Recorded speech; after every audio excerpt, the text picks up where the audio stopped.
E depois de 2 anos de guerra, os 20 reféns israelenses vivos mantidos em cativeiro pelo grupo terrorista Hamas foram libertados hoje. Os reféns foram divididos em 2 grupos. O primeiro, com 7 sobreviventes, foi recebido por familiares na cidade de Rein. E o segundo, com mais 13 reféns, já está em território israelense. Carros da Cruz Vermelha transportaram os reféns que deixaram a cidade de Gaza ainda nas primeiras horas da madrugada aqui no Brasil. Em Tel Aviv, a população comemorou a chegada dos reféns.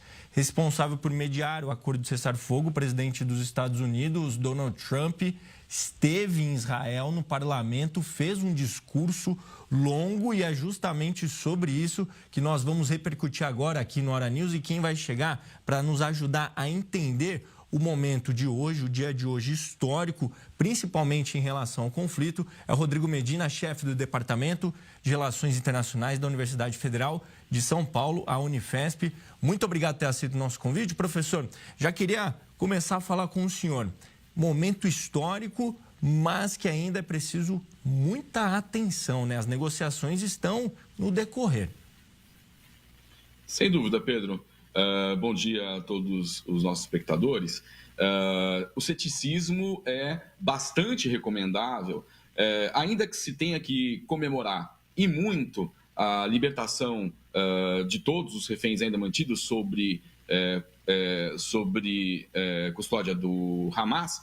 Depois de 2 anos de um violentíssimo conflito deflagrado, lembremos-nos, né, após os ataques coordenados pelo Hamas, que culminaram na morte de 1.200 pessoas e o sequestro de 251, com cômputo de 60 mil mortos, sendo entre eles um cômputo considerável de mulheres e crianças, e 738 dias de cativeiro absolutamente agonizante, né? Então, nesse quadro que nós comemoramos a libertação dos últimos 20 reféns, né?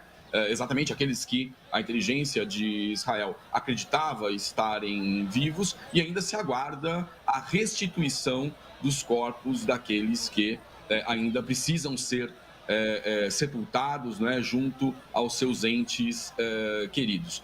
A contraparte disso, a libertação de cerca de 2.000 prisioneiros palestinos, começou a ser cumprida com a entrega de 250 prisioneiros levados, note-se, até Ramallah, né, que cedia a autoridade palestina, que é um grupo adversário do Hamas na faixa de Gaza, por sua vez, reconhece certa legitimidade para o recebimento desses prisioneiros, não é? Não se tem notícia quanto à restituição dos corpos dos reféns falecidos, seriam no total 28, mas o Hamas fala da possibilidade de entrega de 4 corpos, isso porque alguns deles já foram mortos há certo tempo, e teria que ser feito um levantamento pelo próprio Hamas de onde estariam sepultados respectivamente, né? O tom de ceticismo, ele é, conforme eu disse no início da minha fala, extremamente considerável.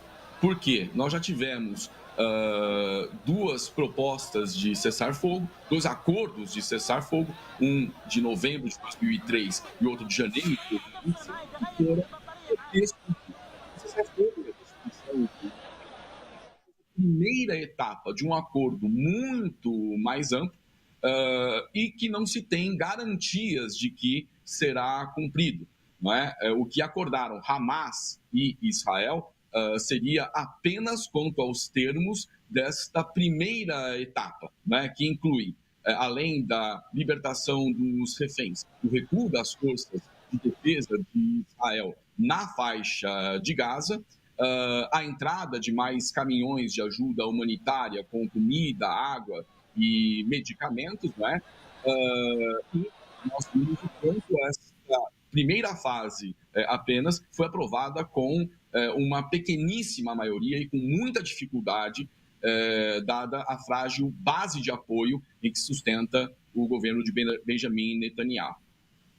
E, professor, eu quero chamar a sua atenção agora para imagens ao vivo do Egito, porque daqui a pouco, no aeroporto que você está acompanhando comigo as imagens agora da sede, que é uma cidade que fica ali no litoral do Egito, onde mais de 20 líderes do mundo vão se reunir justamente para discutir o conflito no Oriente Médio. Essa cúpula da paz que está sendo chamada vai ser liderada pelo presidente Donald Trump, que há pouco estava em Israel e está neste momento voando em direção ao Egito. São países muito próximos, né?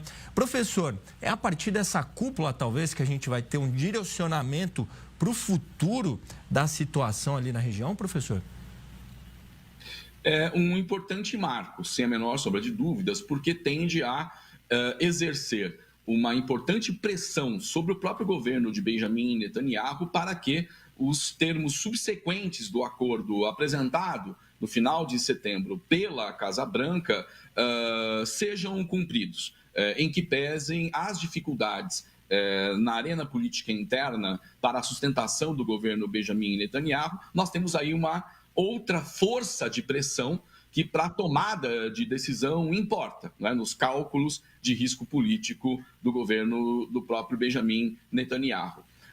Então, essa cúpula ela tem fundamental importância para a constituição dessas forças de pressão, mas também para que fique muito mais claramente determinados quais são os meios pelos quais a faixa de Gaza será reconstruída, primeiro na sua infraestrutura, para que haja mínimas condições de vida sobre terra arrasada, né? Foram 2 anos de ataques bastante contumazes, e nós temos milhares de pessoas, centenas de milhares de pessoas retornando para os seus lares, não é? Que estão, por sua vez, destruídos. É preciso recompor a infraestrutura, habitações, não é? Para que também a população de Gaza esteja menos suscetível aos discursos políticos mais radicais, como o do Hamas, não é? Imputando, não é? O assolamento, não é? E as dificuldades para o seu cotidiano,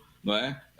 À política de Israel. Se nós quisermos uma paz duradoura, né, é preciso equacionar essas questões. E aí a cúpula tem importância. Se ela efetivamente, não é, estabelecer quais são os meios pelos quais, inclusive falando de aporte de recursos, né, já existe um indicativo do governo inglês, cujo primeiro-ministro já está se dirigindo também para o Egito, de que aportará valores consideráveis nesse sentido, não é? Então, pensando numa paz duradoura e na efetividade desse acordo, essa cúpula, bem encaminhando esses temas, tem condições de ser um marco histórico também.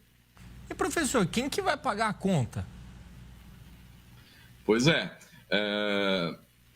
segundo as declarações feitas pelo governo Donald Trump e também os termos, né, apresentados no final de setembro, as etapas subsequentes do acordo, além de tratar da deposição de armas do Hamas, pretende a constituição de uma coalizão internacional, né, que seria gerida por governos do Ocidente, mais potências regionais que lidariam com o manejo desses recursos e também o cotidiano da administração pública de Gaza à frente de um temporário governo na região, excetuando-se de quaisquer possibilidades de conversação, não é, o Hamas. Não é?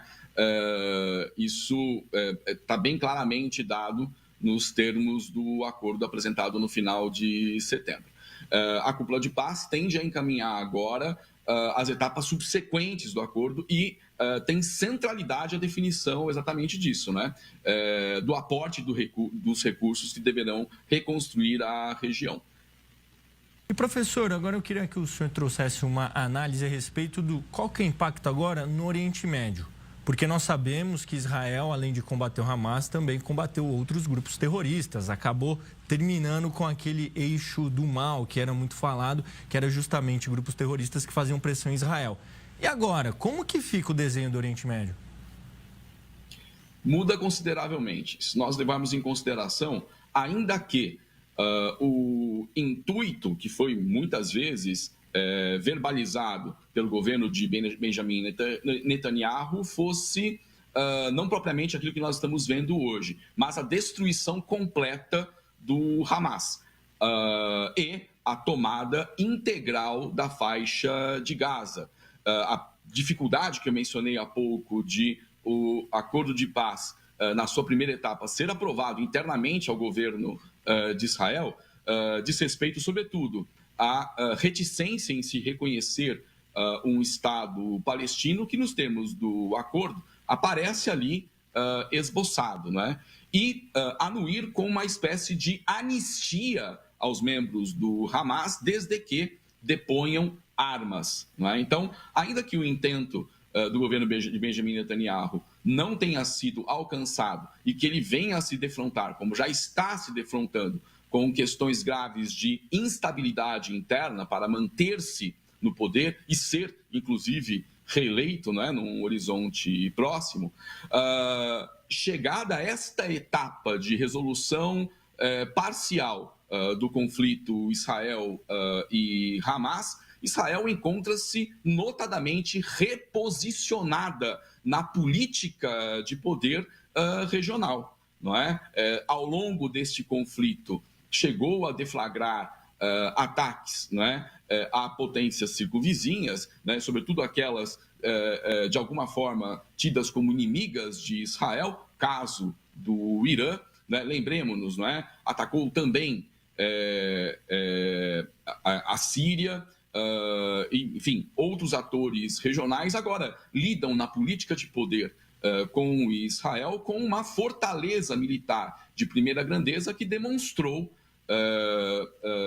poder de coerção, né, para a consecução dos seus interesses políticos. E essa percepção tende a se manter, não é? Apoiada numa fortaleza militar de primeira grandeza, né, o seu poder de vocalização de interesses políticos é, de alguma forma, correspondente. Falta a Israel, não é, a ampliação dessa capacidade de coerção por uma tal liderança intelectual moral na região que fica bastante combalida, sobretudo frente às denúncias de violações de direitos humanos, não é? É preciso para que uma paz duradoura se assente, não é? Equacionar também isso, o direito de autopreservação do Estado de Israel e o direito de autodeterminação do povo palestino, salvaguardadas as suas condições básicas de existência e de dignidade humana também. E, professor, eu queria voltar só um pouquinho no tempo e falar sobre o ataque no Catar, que muitos especialistas dizem que foi fundamental, vamos dizer, para o estopim para chegar no fim da guerra, porque após isso, Donald Trump começou a fazer uma grande pressão em cima de Benjamin Netanyahu. É isso mesmo? Eu queria que o senhor explicasse. Que pressão seria essa? Sem a menor sombra de dúvidas, porque a política externa norte-americana aponta para o Oriente Médio em distintas direções a fim de afirmar alianças estratégicas. E Israel não é a única aliança estratégica norte-americana nessa importante região. Importante desde o início dos anos 1970, com o choque internacional do petróleo e o deslocamento da política de poder para aquela região, não é? Importantes aliados dos Estados Unidos são as petromonarquias do Golfo, não é? Parte das petromonarquias do Golfo, dentre as quais eu destaco o Catar, também os Emirados Árabes Unidos, a Arábia Saudita, né, com a qual, antes dos ataques do Hamas, a Casa Branca vinha tentando costurar uma aproximação entre a Arábia Saudita e Israel, recordemos-nos, não é? Então, o redirecionamento, não é? Da política de guerra de Israel em direção a potências aliadas ao Ocidente, porque o Catar não é aliança estratégica apenas dos Estados Unidos, não é? É aliado estratégico da França, aliado estratégico da Inglaterra, né? Cedia uma base aeronáutica da OTAN, né? Então, sem a menor sombra de dúvidas, isso pesou nos cálculos estratégicos para que a gestão Donald Trump, de forma muito mais incisiva, não é, impusesse termos de paz para um equilíbrio de poder minimamente duradouro na região, né, e que favorecesse os seus interesses, por óbvio, porque também é uma região sob disputa, se levarmos em consideração o consórcio entre Rússia e China, também para o controle de bens escassos, não é, sobretudo energéticos na região. Exatamente, uma região importante para o planeta, né? Principalmente em relação ao petróleo, tanto que Benjamin Netanyahu precisou ligar para o rei do Catar pedindo desculpa, né? Depois desse ataque, foi uma reunião, né, que houve entre Donald Trump e Benjamin Netanyahu. Depois disso veio o pedido de desculpas. E no meio disso tudo, como que fica o Estado palestino, professor? O Estado palestino, que estava sob risco de ser completamente inviabilizado, segundo os propósitos até então postos em marcha pela política e pela máquina militar do Estado de Israel, né, pretendendo a tomada de toda a faixa de Gaza, para e passo a estratégia da expansão de assentamentos judaicos na Cisjordânia, estrangulando Ramala, onde se assenta a autoridade palestina, agora tem algum sobrefôlego, não só porque o cessar-fogo se impõe, né, e aqueles deslocados tendem a retornar para os seus lares, ainda que encontrem-nos em escombros. Existe, nas etapas subsequentes do acordo lavrado pela Casa Branca, a possibilidade, né, de organização política do povo palestino, né, ainda que envolva os termos firmados pela Casa Branca, não é? E que exige a deposição completa de armas do Hamas e a organização de um governo de transição formado por um comitê palestino que, segundo a caracterização dada no final de setembro, seria tanto tecnocrático quanto apolítico e estaria sob a supervisão direta de um conselho de paz, por sua vez, chefiado pelo próprio Donald Trump, não é?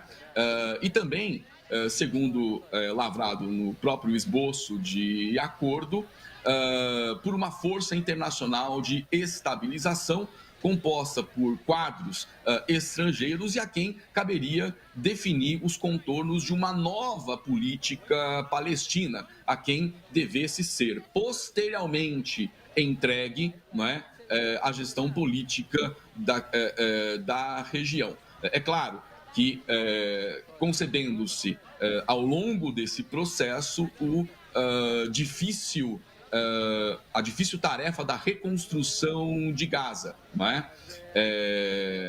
Não está definido ainda, por isso a cúpula de paz também é importante, se haverá transferência e quando haverá desse governo, conforme desenhado por Washington, né, para a autoridade palestina, não é? Parece-me que essa é a intenção da Casa Branca, né? Sobretudo em razão de como tem se posicionado frente às ações do grupo Hamas, não é? Agora, o mais importante, voltando ao que discutimos há pouco, para que tudo isso seja possível, é a aprovação de um pacote econômico que torne factível a reconstrução da região, porque a gestão de pedras sobre pedras, não é? Absolutamente um empreendimento impossível para a garantia de condições mínimas de existência para todo aquele povo já tão fustigado por 2 anos de guerra. Professor, eu quero chamar a sua atenção e quero chamar para imagens que vêm direto da faixa de Gaza, de Khan Yunis, que é uma cidade que fica ali, e é justamente onde os prisioneiros palestinos que estavam em Israel estão chegando. E essa mobilização toda, eu imagino que, de certo modo, pode dar uma força para o Hamas. Como que fica o Hamas agora no meio disso tudo? Porque fato é, ainda existe esse grupo, né? Que muito se diz que é extremamente difícil de se acabar com o grupo, porque vai além disso, é uma ideia, né, o Hamas, né? Pois bem, nós temos o cumprimento de parte da contrapartida de Israel à libertação dos 20 reféns, que é a entrega não só de 250 prisioneiros palestinos, não é? De 2.000, repito, dentre os quais há condenados, apenados com a pena capital. E em torno de 1.700 moradores de Gaza detidos por uma série de razões.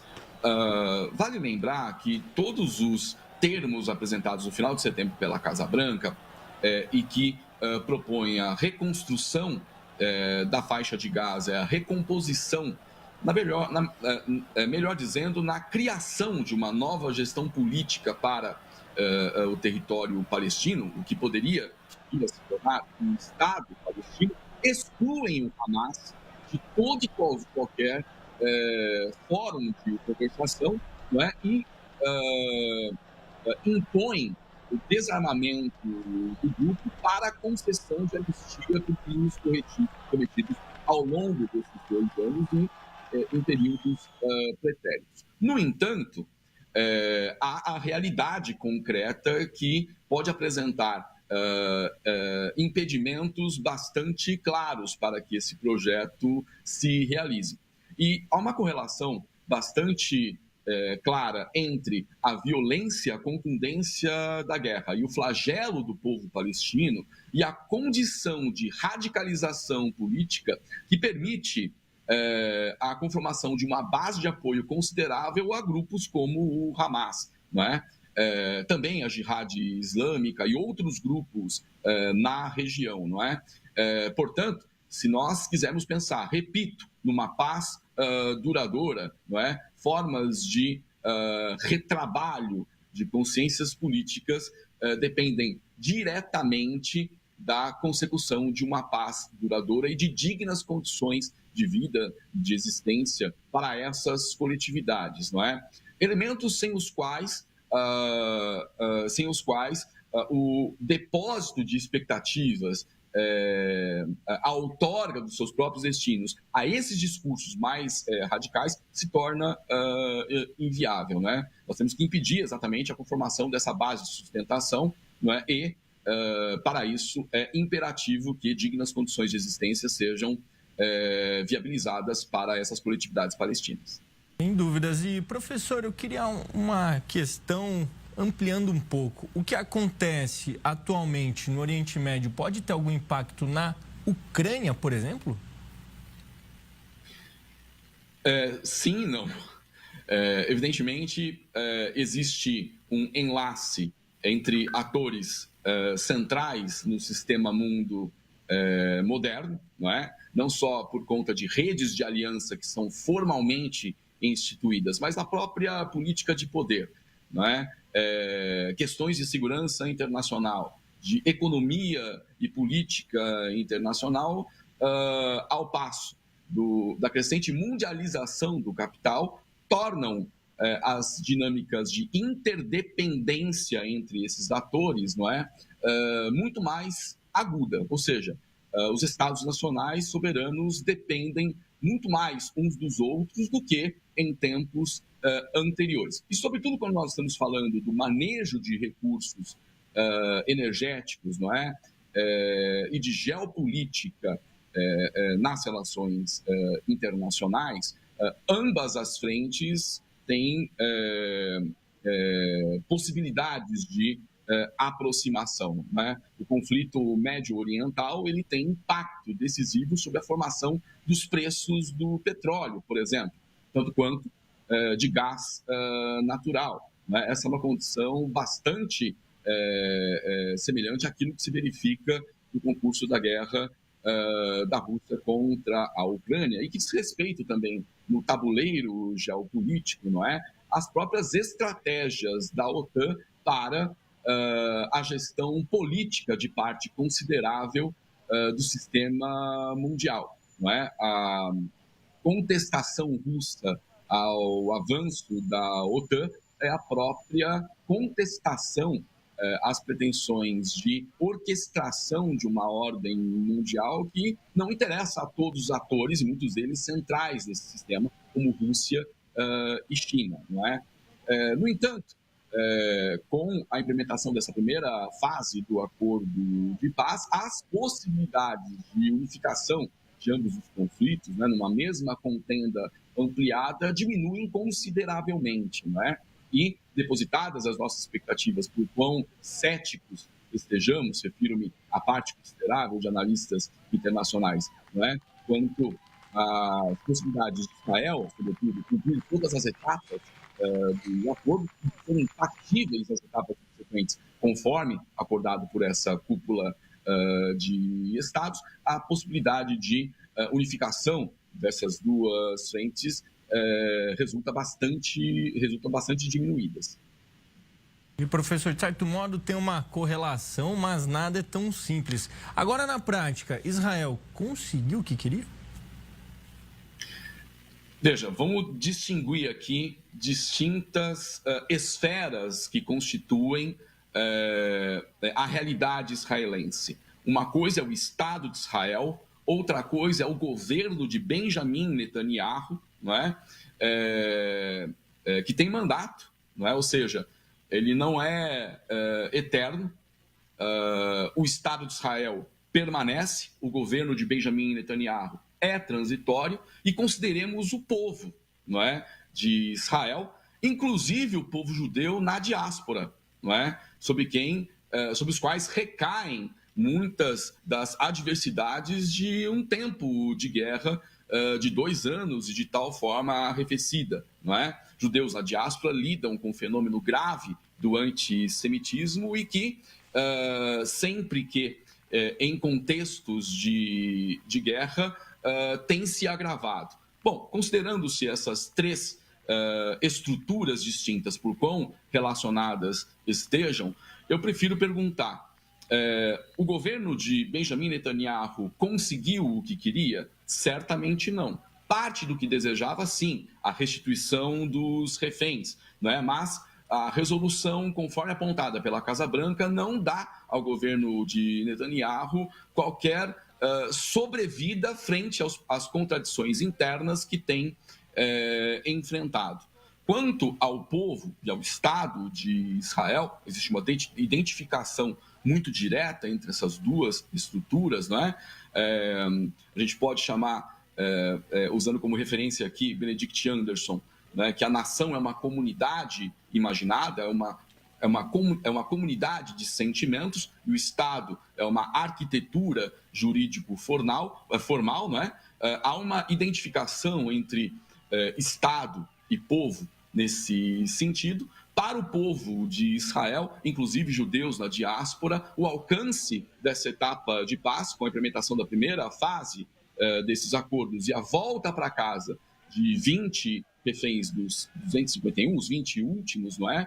É um alívio imenso, né? Pode-se dizer que, inclusive, havia uma oposição bastante severa e houve não poucas manifestações nas ruas das principais cidades de Israel quanto à condução da política de Benjamin Netanyahu na crise dos reféns, né? Propondo ações militares de larga envergadura que expunham a muito mais risco de morte, né, os reféns que ainda eram mantidos sob guarda do Hamas. Então, nesse sentido, houve o alcance de interesses parciais, né? E por isso a necessidade também de sermos céticos quanto às reais possibilidades de as etapas subsequentes serem alcançadas, mas se a cúpula funcionar, conforme eu disse, como um importante instrumento de pressão internacional para que o governo de Netanyahu, não é, leve a cabo as etapas subsequentes no interesse do povo de Israel, não é? Então é possível que esses interesses sejam maiormente alcançados. E, professor, uma última pergunta. Qual que é a diferença de Joe Biden e Donald Trump na condução dessa crise, dessa guerra no Oriente Médio? Bom, O governo de John Biden, ele atravessou uma série de contradições internas, sobretudo na capacidade de condução de temas internacionais, né? Culminando numa espécie de isolamento que não é tão desconhecido assim na história da política externa norte-americana, mas contrasta com um perfil mais intervencionista de democratas, mais inclusive do que de republicanos, sobretudo no que concerne o Oriente Médio, alvo de campanhas militares de larga envergadura, não é? No entanto, nós não podemos atribuir de forma alguma êxitos duradouros, porque não temos elementos para avaliar essa condição, na condução da política externa do novo governo de Donald Trump. Né? O que nós podemos, sem a menor sombra de dúvidas, afirmar, sobretudo diante dos elementos de uma guerra tarifária deflagrada contra uma série de atores no espectro internacional, né? Do uso de estratégias negociais comuns ao mundo empresarial na seara da política internacional, onde os elementos a serem levados em consideração são outros, não é? A ponto de nós podermos afirmar, a esse momento da política externa norte-americana, a ausência daquilo que historicamente tem caracterizado este poder, a ausência de uma grande estratégia. Tanto quanto o abandono de um conceito estrategicamente importante na política externa, que são as zonas de influência, né? Os Estados Unidos costumava avaliar o mapa mundi a partir de regiões de influência, considerando poderes regionais. Vejamos como essa estratégia tem sido posta de lado e os efeitos nefastos, os resultados nefastos disso, não é? Já há algumas boas décadas, não é?